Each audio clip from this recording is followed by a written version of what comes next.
Assalamualaikum warahmatullahi wabarakatuh. Selamat malam pemirsa TVRI Sulawesi Tengah dimanapun Anda berada. Kali ini di program Undata, kalau biasanya Anda ditemani oleh wanita cantik, ada Safina Akbar. Nah, untuk malam hari ini kembali ke saya yang akan menemani Anda, pria tampan.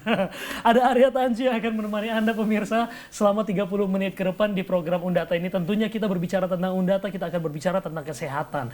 Dan saya tidak sendirian tentunya. Di sini saya akan ditemani oleh dokter, dan khususnya untuk malam hari ini kita mengundang dokter spesialis begitu ya. Dan saya berharap semoga keluarga yang ada di rumah saat ini yang sedang menyaksikan TVRI Sulawesi Tengah tidak mengganti channel. Anda tetap menyaksikan TVRI Sulawesi Tengah karena pada malam hari ini kita membahas tentang kista ovarium. Ini sesuatu yang sudah sering sebenarnya sangat familiar di kuping kita begitu terkait dengan kista ovarium. Tapi malam hari ini bolehlah Anda juga akan bergabung bersama kami nanti untuk bertanya langsung, mumpung ini dokter spesialisnya ada bersama saya di sini. Anda bisa konsultasi gratis juga nih lewat TVRI Sulawesi Tengah. Dan langsung saja kita sapa dan saya perkenalkan. Rasanya tidak perlu diperkenalkan karena pemirsa pun juga harusnya sudah pada tahu dan kenal dengan beliau.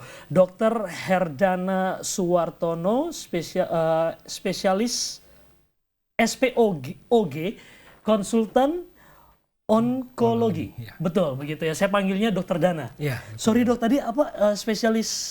Spesialis obstetrik ginekologi. Oke, SPOG ya, SPOG konsultan onkologi. Nah ini sudah dari gelarnya ya udah berat banget ini dok ya. Jadi kita akan membahas tentang kista ovarium, dan kista ovarium ini sebenarnya dok di kuping kita kan sudah sangat familiar bagi masyarakat gitu, tapi masih banyak yang belum terlalu paham tentang ini kista ovarium sendiri dan bagaimana sampai mereka apa yang menyebabkan sampai kista ini ada begitu. Okay. Sampaikan ke kami dok dari kista ovarium itu sendiri.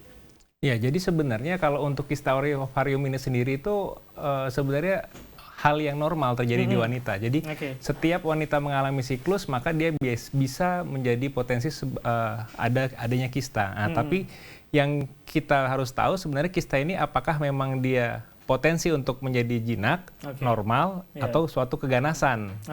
Nah, jadi ini yang harusnya dijabarkan ya supaya memang tahu, karena memang dikit-dikit oh ada kista berapa 3 cm, oh ada kista berapa. Tapi hal yang lazim itu dilakukan memang harus dilakukan pemeriksaan. Tapi tidak semua yang namanya kista itu adalah suatu keganasan atau tanda yang lain gitu loh. Bisa juga normal. Oh, jadi artinya bahwa memang kista ini bisa lumrah begitu ya. Tinggal mencari apakah ini ganas atau tidak. Jadi setiap apa yang dikhawatirkan oleh para wanita di luar sana dengan mendengarkan kista ovarium ini? Ya. Jadi persepsinya begini, kalau memang sekarang dari banyak ya, dari pasien apa segala macam, mereka berpikir kalau sudah kista itu nanti pertama nih susah hamil, ya kan, susah punya anak, terus kemudian nanti anaknya nurun apa enggak.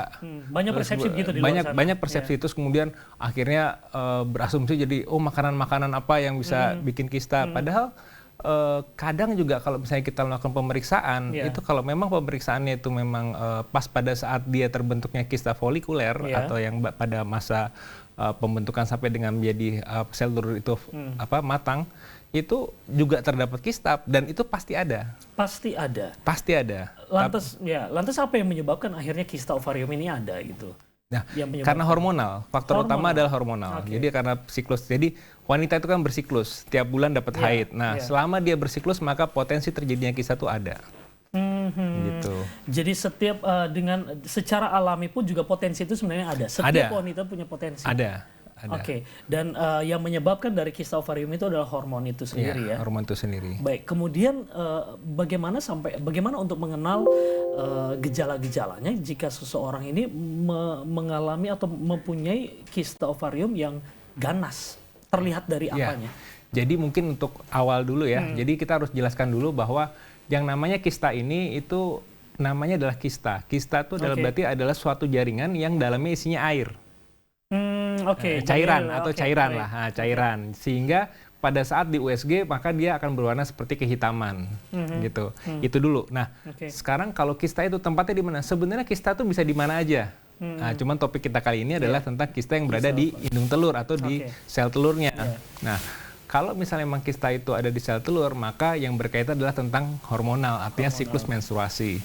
Nah, kalau memang siklus menstruasi masih normal, berarti masih nggak apa-apa. Tapi kadang ada beberapa orang yang pada saat haid dia nyeri, ya kan? Terus kemudian ada yang lambat punya anaknya, misalnya sudah menikah lama, dia lambat. Nah, kadang begitu USG tiba-tiba, wah ada kista saya dok, jadi akhirnya nggak bisa hamil. Jadi akhirnya punya persepsi menyimpulkan sendiri. Sedangkan definisi kista sendiri itu tadi kan juga ada cairan di dalam jaringan, dan itu kita tidak bisa lihat bahwa itu suatu keganasan atau suatu hal yang jinak atau yang normal, tapi kita bisa lihat dari ukurannya. Nah, jadi kalau ukurannya memang masih kurang dari 3 cm, bisa dikatakan itu masih normal. Karena ada waktu-waktu kita pada saat kita melakukan pemeriksaan USG itu memang kista itu ada, kelihatan muncul. Nah, bisa jadi mungkin saya periksa dengan dokter Aryan nanti, ya kan, periksa tanggal sekian, saya baru selesai haid, saya periksa USG, oh ada kista. Periksa lagi ke saya, satu minggu setelah itu, bisa jadi hilang. Nah, tidak terlihat atau hilang? Bisa jadi hilang. Karena kan kalau untuk sensitivitasnya USG yang dari perut itu kan memang dia tidak terlalu peka dibandingkan transvaginal. Kalau transvaginal kita bisa lihat secara detail, bahkan sel telurnya ada berapa biji kita harus hitung itu ada. Tapi kalau hampir mayoritas kan USG itu transabdominal, karena memang transvaginal tidak nyaman. Nah, sehingga dari situ barulah kita tahu, oh ternyata ini. Nah, makanya itu yang di sini yang harus digarisbawahi, kenapa itu bisa terjadi adalah karena kembali lagi berkaitan dengan awal terjadinya siklus haidnya itu. Nah, kalau tadi kan 1 minggu setelah haid, nah 1 minggu berarti kan 2 minggu habis haid baru ke saya, sehingga nah proses itu sudah mengalami ovulasi, sehingga tadinya kista ada kita corpus rubrum. Corpus rubrum itu adalah yang dia perdarahan pada saat ovulasi, dia akan pecah. Kalau misalnya dia tidak hamil, berarti dia akan menjadi haid. Nah, rubrum terjadi pada hari ke-14 setelah hari haid pertama, sehingga pada saat tadi USG 1 minggu masih nggak apa-apa, pas pada saya udah hilang dong. Jadi kalau misalnya kita juga tidak mencermati kapan waktunya kita periksa ke dokter, jadi kadang kita jadi bisa takut sendiri maksudnya karena tersugesti akhirnya drop sendiri akhirnya tersugesti, padahal tidak semua seperti itu. Untuk gejalanya saya tahan dulu ya dok ya, jangan dulu. Saya juga tetap mengundang, nah ini sudah boleh saya undang buat pemirsa di rumah untuk bisa Anda bergabung di line telepon kami di 0451452414. Menurut saya ini materi ataupun juga topik ini menarik, khususnya buat para suami di luar sana ataupun juga para istri wanita di luar sana untuk bisa paham lebih dalam lagi terkait dengan kista ovarium. Dok, apakah kista ini bisa menjadi satu tanda sinyal bahwa ini akan bisa menuju ke kanker indung telur? Iya. Jadi pertama kalau misalnya seperti itu kita lihat dulu dari faktor usia. Usia ya. Jadi faktor usia berpengaruh. Biasanya usia berapa? Misalnya begini, ada usia masih umur di bawah 20 tahun, tapi kemudian tiba-tiba perutnya membesar. Nah, berarti itu ada possibility-nya atau kemungkinan untuk ganas itu ada. Membesar bukan karena hamil ya? Ya, bukan karena hamil. Ya kan kita bukan karena hamil ya. Terus kemudian kalau untuk orang-orang yang dewasa, biasanya dia menjelang usia di atas 35 tahun yang paling sering. Yang paling banyak kasusnya adalah menjelang pasca menopause ataupun premenopause. Jadi sebelum menopause dan setelah menopause itu ini yang salah satu tanda bahwa dia adalah keganasan. Belum lagi nanti kita bisa periksa juga dari namanya adalah tumor marker. Jadi kita bisa periksa tumor marker. Jadi dari periksa lab itu kita bisa tahu, oh ini ganas bu, ini harus dilakukan tindakannya ini sampai ini, kemudian harus lanjutkan kemoterapi. Tapi kalau potensi jinak, oh ini jinak. Nah, yang perlu dicermati adalah tidak semua kista itu yang besar sekali itu adalah suatu hal yang ganas. Tidak, bahkan kadang ada yang kecil. Saya pernah dapat kurang lebih sekitar 4 cm. Kecil tapi ganas. Ternyata ganas, karena markernya sudah menunjukkan keganasan. Gitu. Nah, kadang ada juga yang tidak sadar, taruh-taruh sudah punya anak 2, tapi masih ada kistanya, ya berarti jinak. Artinya ada progresivitas. Itu yang tadi berkaitan. Kemudian progresivitas itu adalah pembesaran perut. Jadi dalam waktu 3 bulan terakhir itu dia dari mulai nafsu makan turun, kemudian berat badan makin turun, kemudian lama-lama perutnya makin besar. Nah, jadi progresivitas itu yang arah ke keganasan. Kalau misalnya tidak ditemukan itu dalam waktu minimal 6 bulan terakhir, ya harusnya tenang karena kemungkinan untuk ganas kecil. Nah, kecuali emang disimpan-simpan ya, artinya dia takut periksa. Dipendam nggak diobrolin sama dokter ya. Ya itu jadi masalah nanti. Ini gitu. Perut saya juga agak besar, bukan karena itu ya dok ya? Beda. Bukan, ya baik, saya tetap membuka line telepon di 0451452414. Silakan Anda ingin. Ini mumpung ya ada Dokter Dana ini, wah ini kita konsultasi gratis ya dok ya buat mereka pemirsa yang ada menyaksikan TVRI Sulawesi Tengah saat ini, kista ovarium. Oke, tadi kita sudah tahu bagaimana apakah ini kista ini bisa menjadi satu tanda menuju ke kanker indung telur, tapi kita masuk ke gejalanya dulu dok. Gejala-gejala yang bisa dirasakan dan bisa tampak dan akhirnya orang bisa sadar wah ini kayaknya menuju ke ini nih ya kan. Gimana dok? Ya, jadi begini, kista itu kita kalau untuk ovarium itu ada beberapa bagian. Nah, jadi yang pertama tadi saya bilang yang kita sering tadi bicara tadi, yang kita simulasikan itu adalah kista folikel. Kemudian ada kista corpus rubrum, itu pada saat masa ovulasi tadi yang keluar. Nah, kemudian yang paling sering nih namanya kista coklat atau namanya endometriosis. Nah, terus kemudian ada kista yang arah keganasan. Nah, ke semua kista ini itu punya gejala yang beda-beda. Yang dua tadi sudah kita bahas di awal bahwa dia pada saat kita haid, tergantung dari waktu haid kita periksa itu bisa hilang. Nah, bagaimana dengan yang tidak hilang? Biasanya ada juga yang dia tidak ada kista, tapi dia mengalami gejala. Seperti misalnya kista coklat. Kista coklat itu dia mungkin kistanya sekitar 2 cm. Kenapa kok dibilang kista coklat dong? Ya, jadi gini, kista coklat itu kan kita bilangnya adalah endometriosis yang ada di ovarium. Nah, jadi endometriosis itu adalah adanya kelenjar endometrium yang berada di luar rahim.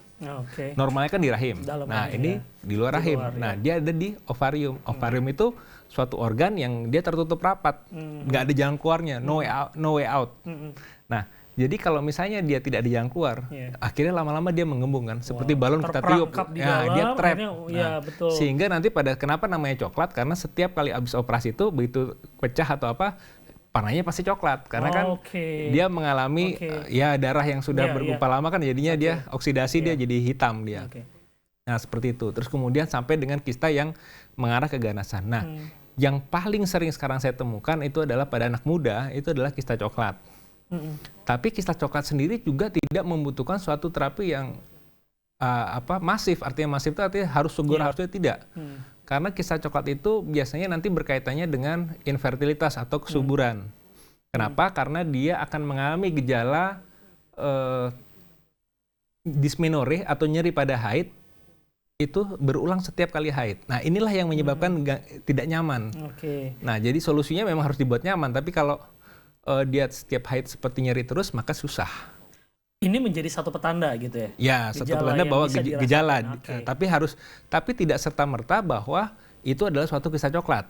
Jadi nyeri haid itu tidak serta-merta pada suatu kista coklat. Tapi kalau memang dia sudah pernah periksa dan sudah dikatakan, oh ini kista coklat, maka kedepannya gejalanya akan bertambah. Seperti maaf, kalau misalnya dia sudah menikah akan ada lagi nyeri saat berhubungan, kemudian ada lagi nyeri pada saat buang air besar, nyeri lagi pada saat haid terutama sampai dia pingsan sampai nyeri-nyeri ini biasanya timbul berdekatan dengan waktunya haid. Misalnya berhubungan mau dapat haid atau setelah haid selesai, terus kemudian